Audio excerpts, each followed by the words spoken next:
গোলামের ভূত তোরা কইছিলাম এই দল করিস না, এই দল করলে কান্নাকাটি ছাড়া উপায় নাই। গোলামের ভূত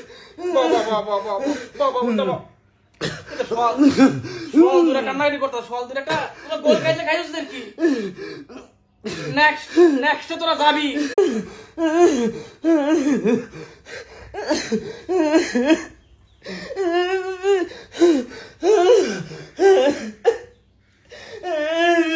গোলামের ভূত তোরা কইছিলাম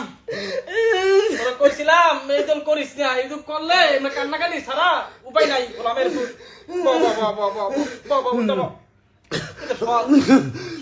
কান্নাকাটি করতো সল দূরে একটা গোল খাইলে খাইছিস কি নেক্সট